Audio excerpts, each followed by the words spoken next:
오늘 우리에게 주시는 말씀은 스바냐서입니다. 1장 1절로 13절까지의 말씀입니다. 스바냐 1장 1절로 13절까지의 말씀 교독하겠습니다. 아몬의 아들 유다왕 요시아의 시대에 스바냐에게 임한 여호와의 말씀이라. 스바냐는 히스기야의 현손이요 아마랴의 증손이요 그다랴의 손자요 구시의 아들이었더라. 여호와께서 이르시되 내가 땅 위에서 모든 것을 진멸하리라. 내가 사람과 짐승을 진멸하고 공중의 새와 바다의 고기와 거치게 하는 것과 악인들을 아울러 진멸할 것이라. 내가 사람을 땅 위에서 멸절하리라. 나 여호와의 말이니라.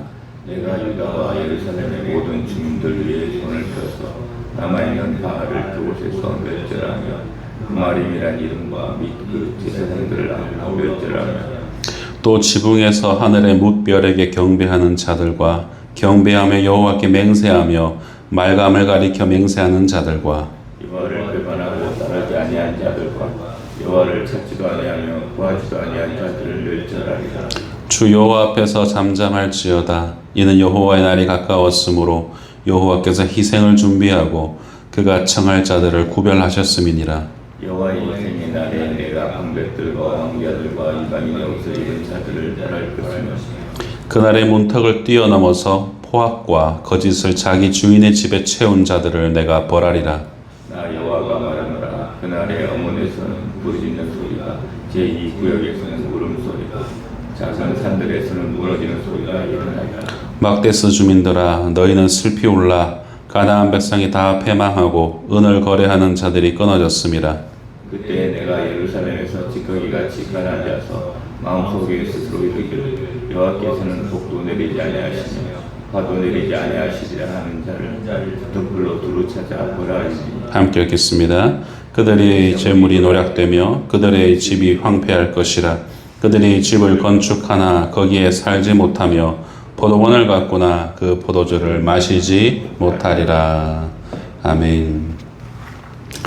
스바냐 선지자는 영적으로 암울했던 므낫세 왕의 시대에 그 박해 가운데 태어나 요시야 왕 때의 말씀을 전했던 그런 선지자입니다. 스바냐서는 요엘 선지자와 같이 여호와의 날의 그 심판, 그것에 대해서 아주 강하게 강조합니다. 그런데 여호와의 날이 이 심판의 날이기도 하지만 그 날은 동시에 회개하고 돌아오는 하나님의 백성들에게는 회복의 날이기도 한 날이죠.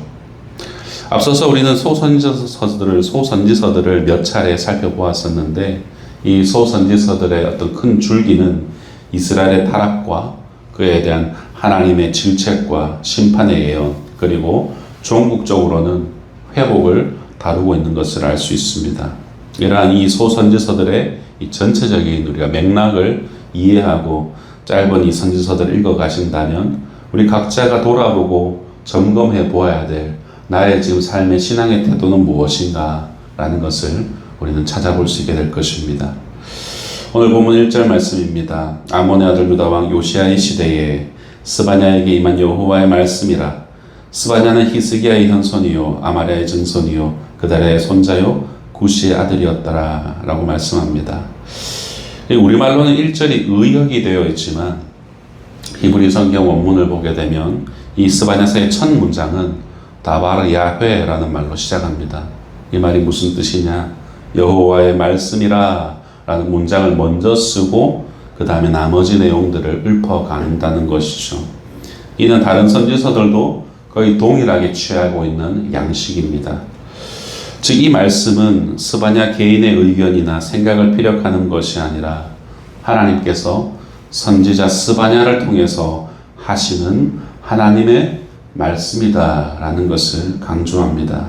그러니 이것을 가볍게 듣지 말고 진지하게 진중하게 들으라 라는 것을 말하고 있죠. 성도 여러분, 오늘날 우리는 강단에서 선포되는 말씀을 자신의 소견대로 들으려고 하는 경향이 아주 강합니다. 그러다 보니 온갖 미디어에서 이 말씀 저 말씀을 마구잡이로 쇼핑하듯이 우리는 말씀을 듣습니다.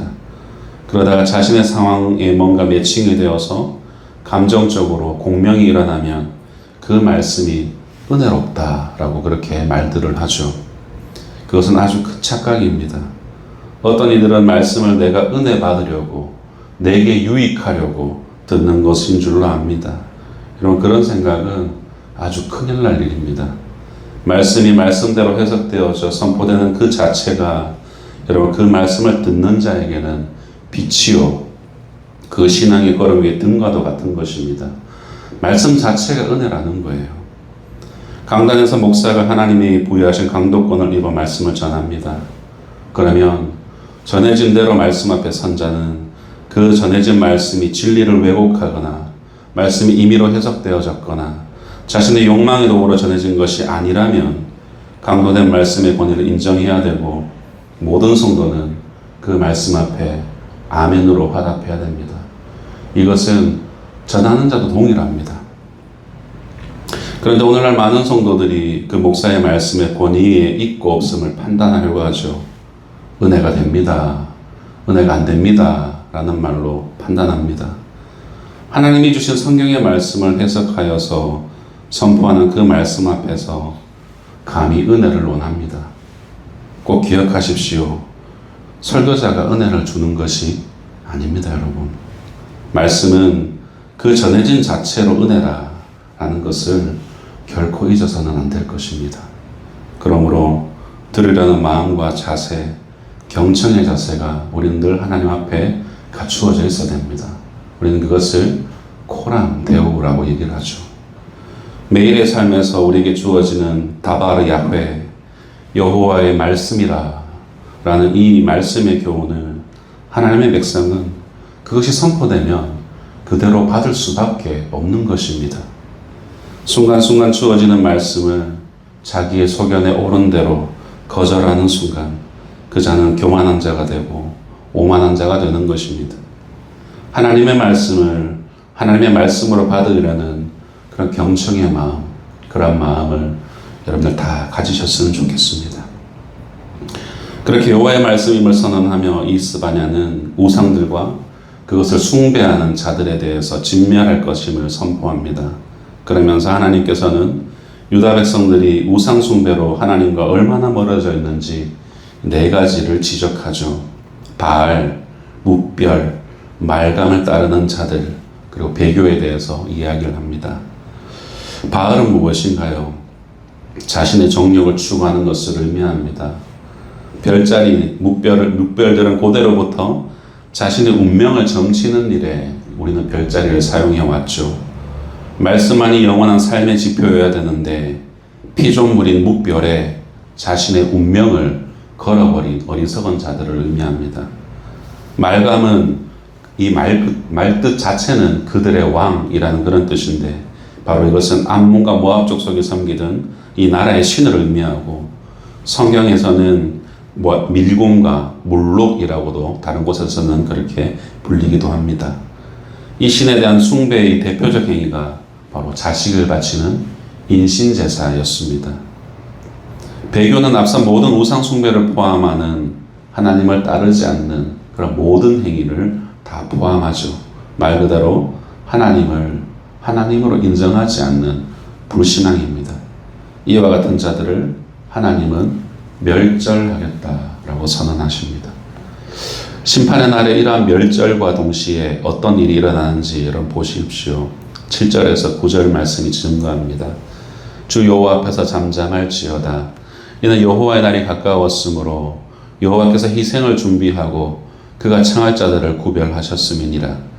여호와 희생의 날에 내가 방백들과 왕자들과 이방인의 옷을 입은 자들을 벌할 것이며 그날의 문턱을 뛰어넘어서 포악과 거짓을 자기 주인의 집에 채운 자들을 내가 벌하리라 라고 말씀하죠. 심판의 1순위는 방백들과 왕자들과 같은 그런 지도자들입니다. 그리고 이방인의 옷을 입은 사람들이라고 언급되어지죠. 여기서 이방인의 옷이라는 것은 나켈리 말구시라고 하는데 말 그대로 이방인의 옷을 의미합니다. 이방인의 옷을 입었다라는 것이 무엇을 의미할까요? 그의 삶에 이미 생활 전반이 이방인의 풍습을 따르고 있다라는 것을 의미하고, 그것이 드러나는 것을 전혀 부끄러워하지 않는 상태를 의미하는 것, 그것이 바로 이방인의 옷을 입은 자들이란 말의 의미입니다.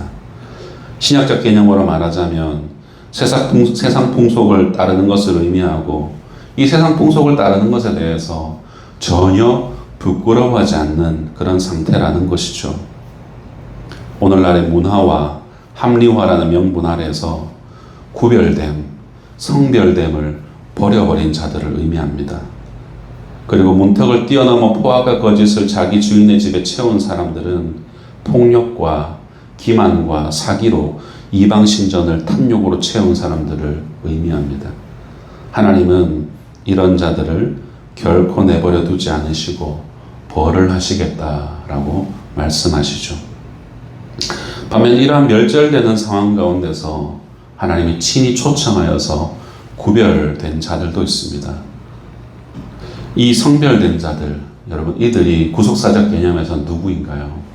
바로 우리와 같은 예수 그리스도를 마음으로 믿고 입으로 시인하는 바로 성도들입니다. 로마서 10장 8절에서 10절. 그러면 무엇을 말하느냐? 말씀이 내게 가까워 내 입에 있으며 내 마음에 있다 하였으니 곧 우리가 전파하는 믿음의 말씀이라. 내가 만일 내 입으로 예수를 주로 시인하며 또 이 하나님께서 그를 죽은 자 가운데서 살리신 것을 네 마음에 믿으면 구원을 받으리라. 사람이 마음으로 믿어 의에 이르고 입으로 시인하여 구원에 이르느니라. 아멘. 말씀이신 예수 그리스도, 그를 온전히 전하는 이 성경의 말씀을 우리가 늘 가까이 두고, 이 성경의 말씀을 우리의 입에 담고, 그리고 이것을 마음으로 온전하게 믿는 그런 자가 바로 예수를 주로 시인하고 그를 죽은 자 가운데서 살리신 부활의 주이심을 마음으로 온전히 믿으면 바로 구원받은 자, 바로 오늘 본문에서 말하는 성별된 자, 구별된 자다라는 것입니다. 성도 여러분, 여러분에게는 말씀이 얼마나 가까이 있습니까? 말씀을 입맛대로 골라 담아놓고 있지는 않으신가요? 심판의 말씀, 저주의 말씀은 어디 저 멀리 버려놓고 있지는 않으십니까? 말씀을 여러분 구별 없이 탐독하십시오. 그리고 말씀을 가지고 기도하셔야 됩니다. 여러분의 소욕과 생각대로 정욕대로 구하는 기도는 하나님이 듣지 않으시겠다라고 성경은 아주 선명하게 말하고 있습니다. 말씀으로 기도하시는 성도님들 되시길 소망합니다. 왕관의 보석 같은 사랑하는 성도 여러분, 말씀을 맺겠습니다. 하나님께서 스바냐 선지자를 통해서 이 여호와의 날을 강조한 이유가 무엇일까요? 스바냐 선지자가 활동하던 요시야 왕 때는 그들이 이제 신앙을 다시 한번 더 갱신하기 위한 종교개혁이 일어나던 그런 시대였습니다. 요시야의 가장 큰 업적 중에 하나가 바로 개혁이었죠. 즉 그 시대는 유다 백성들의 종교개혁 시대였습니다. 그러나 그들은 여전히 우상 숭배하는 삶, 선은 멀리하고 악을 행하는 삶을 살았습니다. 그때 하나님께서는 유다의 멸망과 그리고 바벨론에게 70년간 포로가 될 것을 선언하셨고 회복이라는 메시지를 또한 주시면서 스바냐에게 선언하게 하셨습니다. 그렇게 하지 않으면 유다 민족 전체가 황폐한 사람들이 될 것이기 때문이었죠. 그래서 그들에게 죄와 사망의 법에서 벗어나 생명의 성령의 법에 의해 통치를 받도록 하기 위해서 하나님께서는 이 스바냐의 입을 빌어 여호와의 날에 일어날 일들을 경고하시고 여호와께로 돌아오라라고 그렇게 외쳤던 것입니다. 오늘날 우리 각자에게도 하나님께서 정하신 각자의 여호와의 날이 우리에겐 다 있습니다. 여호와의 날은 흔히 여호와께서 셈하시는 날이다라고 할 수 있죠. 여러분, 그 날이 여러분 셈하실 때에 하나님의 상급의 날이 될 수 있도록 오늘도 우리는 주 안에서 함께 지어져 가야 됩니다. 부디 오늘 그와 주님과 함께 지어져 가는 복된 한 날 되시기를 주님의 이름으로 축원드립니다. 기도하겠습니다.